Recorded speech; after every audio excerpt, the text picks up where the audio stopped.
My mission statement, Part 1. A holistic mindset.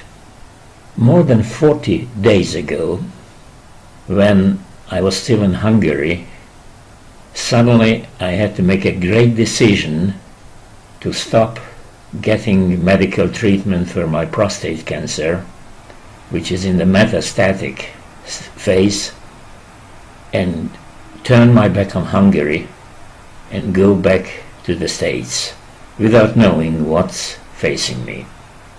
In a couple of days, my situation got worse than back in Hungary.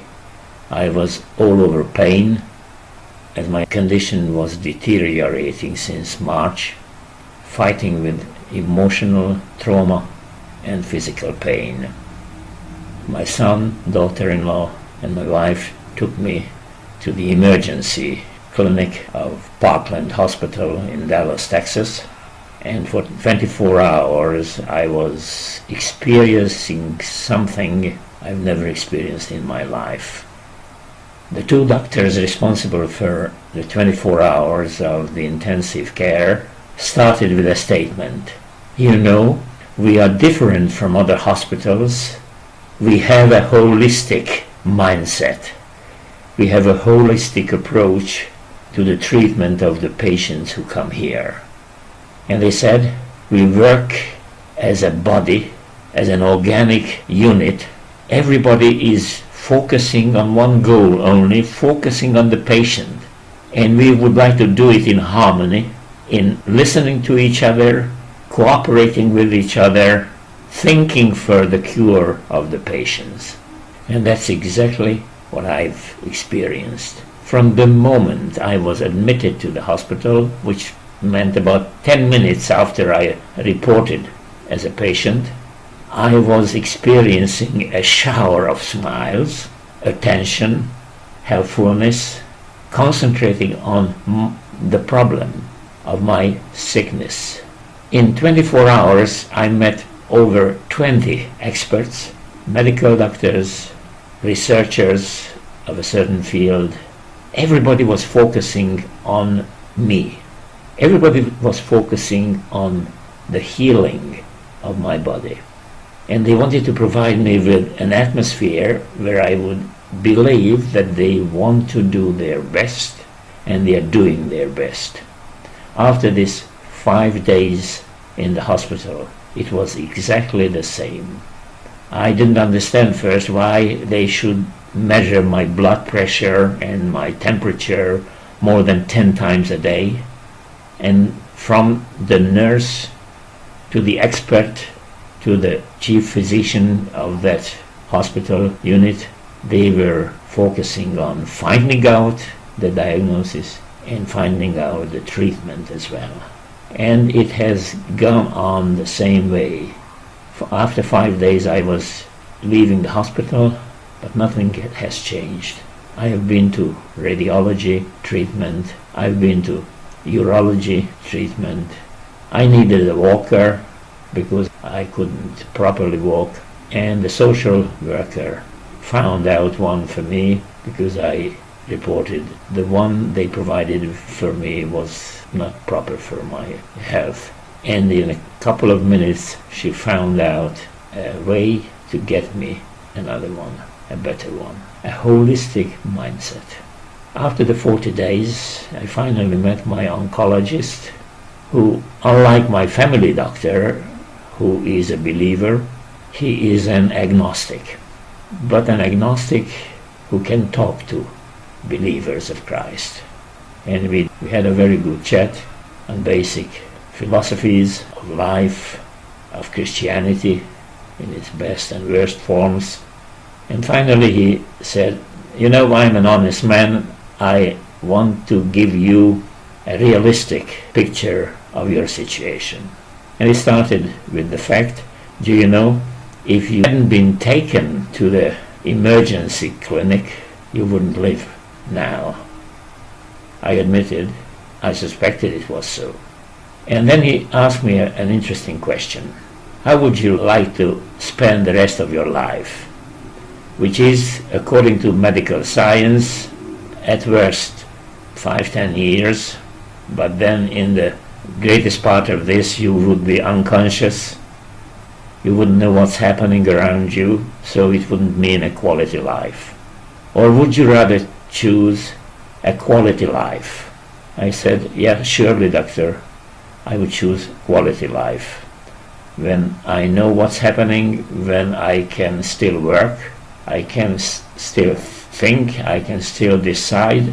Okay, then he said, according to medical science, you will live 3 to 4 years from now on. Would you still choose quality life? I said I would, because I want to have a holistic approach to the rest of my life. I also told the doctor that, unlike him, who is not sure whether there is a God or not, I not only know that there is a God, but I have a personal relationship with him. He talks to me, he loves me, I experience his healing power, and he gives me hope. And then he asked me something. What would you do? How would you spend this quality life in the coming 3 to 4 years? And I told him I have a vision for helping European gypsies and Native Americans. Both of them need a holistic mindset. And I shared with him what I would do with European gypsies, especially Hungarian gypsies, and how I would like to spend the rest of my life to help the Navajo people, the Diné people, Native American people on the biggest reservation in the US. And then he said something that encouraged me. You know, I see you have a holistic mindset. And it is worth spending these 3 to 4 years on this great vision.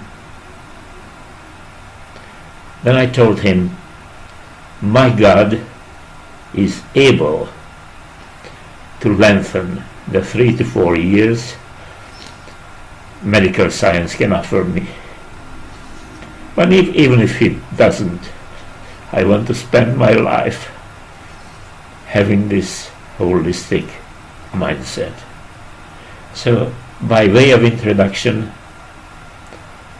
I wanted to share how I understand the following words that you can read apply to my personal life. And as you listen to me, try to apply the principles I have found out and I have written down. Apply them to your own life and ministry, because every one of us has a calling. God created us with a purpose.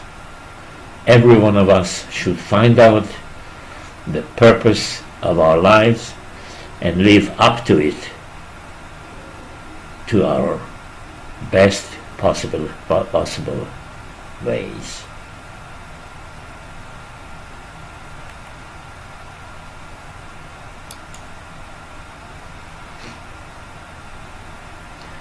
For over 50 years, I've been watching missionaries come and go.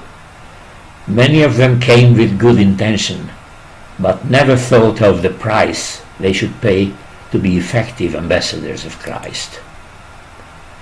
The price of loneliness, the price of being falsely accused by one you trusted most. So many of them gave up running the course even before they have actually started it. Others started running without a clear vision. Vague ideas are never enough. You should know the one who is sending you, the people you are being sent to, the message you have to communicate, and the way you should deliver it. But you should never forget the fact that you are not simply delivering a message. You have to become the message yourself with full empowerment and authorization of your sender, and become one with those you are being sent to.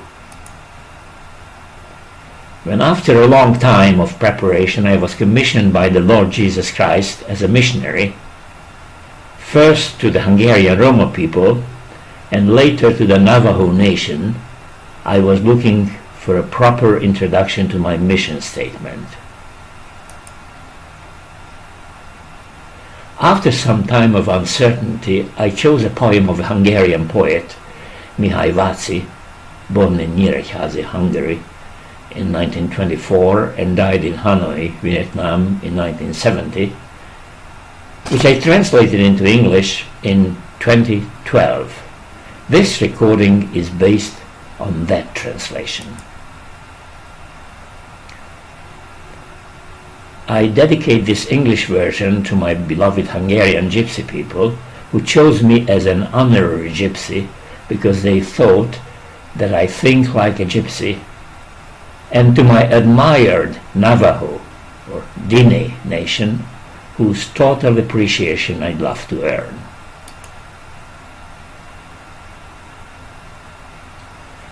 Not yet enough. It's not enough to have goosebumps. You should also have enthusiasm. It's not enough to be fired up. You should also burn from within, continuously burn. But it's not enough to be in the fire. You should also be dipped into ice-cold water if you want to be a sharp-edged sword. It's not enough to daydream. You should also have clear visions. It's not enough to have a great feeling. You should also envision, even know, what kind of future we are going to have. It's not enough to see the goal. You should also have a path. It's not enough to find the path.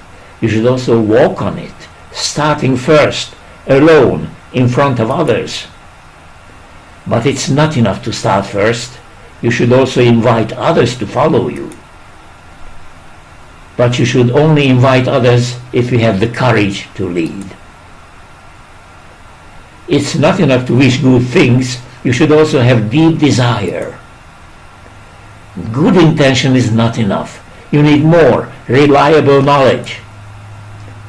But it's not enough to have cold hard facts. You should also have emotions. But not only shallow feelings, but ones drawn from wounds and passions. Looking for the goal of your life, living faith, hope and love, born and grown in suffering for others. It's not enough to live for the world. You need more. You should also live for your country. But it's not enough to live for your nation. You should also live for your local community, your ethnic tribe and your extended family. It's not enough to fight for global justice. You should also fight for the justice of those who have been dreaming of freedom for a long time, but they can hardly see it, that it's not enough, not yet enough. Mihály Váci, Még nem elég. English translation by Simonfalvi, DeSoto, Texas, 2012.